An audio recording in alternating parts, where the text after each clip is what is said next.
Jangan lupa subscribe YouTube channel Metro TV News dan jangan lupa nyalakan notifikasinya. Dan pemirsa, untuk mengetahui kondisi terkini di lapangan, kita sudah tersambung dengan sambungan telepon dengan Komandan Regu Basarnas Banjarmasin, Pak Endro Sasmita. Selamat malam, Pak Endro. Bagaimana proses evakuasi terkini hingga malam ini dan berapa update terkini jumlah korban yang berhasil dievakuasi dari runtuhan? Baik, selamat malam. Saya Endro Sasmita dari lokasi kejadian bangunan runtuh Gedung Alfamart di Kabupaten Banjar. Sampai dengan saat ini update terakhir untuk jumlah korban yang terevakuasi masih belum ada perubahan, yaitu 9 orang terevakuasi, 8 orang diantaranya dievakuasi dalam keadaan selamat dan 1 orang lainnya dalam keadaan meninggal dunia. Sementara untuk korban seluruhnya kami evakuasi ke beberapa rumah sakit terdekat, diantaranya Rumah Sakit Islam Sultan Agung, kemudian Rumah Sakit Ciputra dan Rumah Sakit Bayangkara.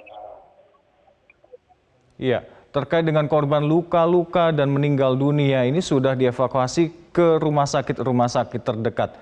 Usaha terkait dengan korban lainnya yang masih tertimbun seperti apa sih saat ini? Butuh alat berat atau semacam apa? Ya. Baik, jadi sampai dengan saat ini kami sudah membuka posko pengaduan beserta tim SAR gabungan. Saat ini diinformasikan ada kurang lebih 6 orang, 6 orang yang dilaporkan kemungkinan berada di puing-puing reruntuhan Gedung Alfamart yang runtuh. Namun dari 6 orang itu kami juga belum berani memastikan apakah benar memang 6 orang atau tidak, karena ini hanya berdasarkan laporan dari keluarga. Jadi berdasarkan hal tersebut, tim SAR gabungan di lapangan saat ini masih berusaha melakukan pencarian dengan cara melakukan penyisiran, membongkar puing-puing reruntuhan, dan berdasarkan gambaran dari rekaman CCTV dari Gedung Alfamart itu sendiri. Dan saat ini kita baru saja hasil dari pencarian teman-teman, saat ini kita sudah melihat salah satu korban yang saat ini juga sedang kami upayakan untuk dievakuasi. Adapun untuk proses evakuasi sendiri di lapangan saat ini, selain tim SAR gabungan dari Basarnas, dari unsur TNI, Polri, serta rekan-rekan relawan, teman-teman dari Badan Penanggulangan Bencana, kita juga didukung oleh beberapa alat berat, ada ekskavator, ada kren, dan beberapa peralatan ekstrikasi untuk membuka akses dan memudahkan proses evakuasi korban. Iya.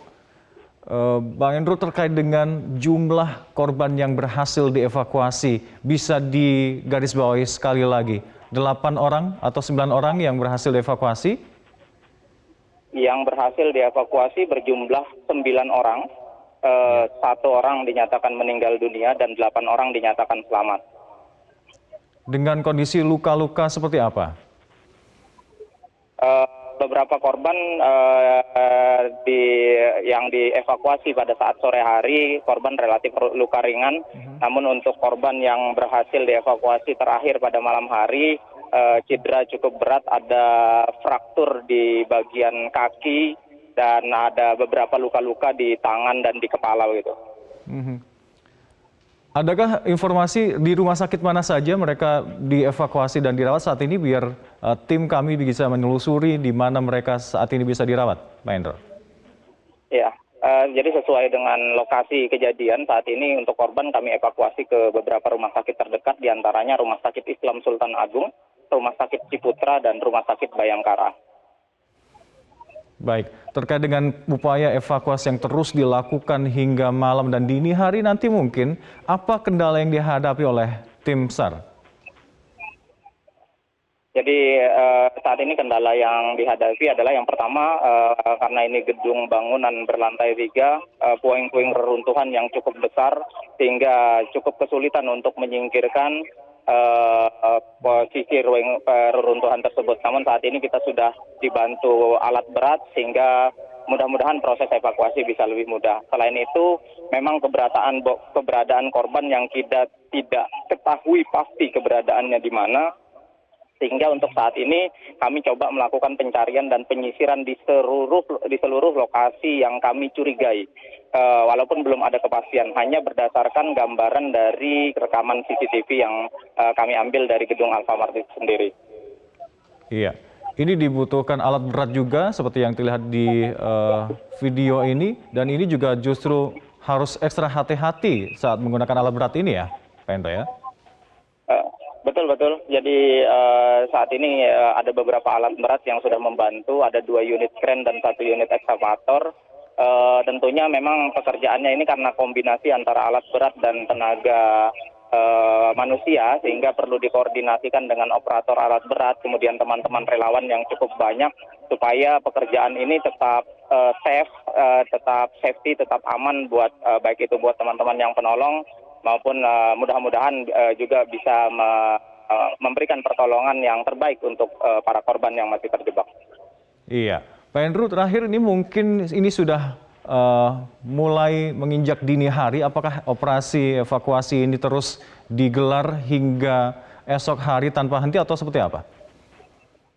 Ya, jadi untuk saat ini karena lokasi kejadian berada relatif di tengah pemukiman, kemudian tim rescue dan teman-teman relawan juga cukup banyak. Jadi kami saat ini akan tetap melanjutkan upaya pencarian dan upaya evakuasi korban dengan strategi kita bergantian, sebagian tim istirahat, sebagian tim bekerja, nanti yang kemudian tim lainnya lagi bergantian supaya tenaga dari rekan-rekan relawan atau tim yang mengevakuasi, tenaga dari tim SAR gabungan ini bisa dimaksimalkan dan lebih efektif.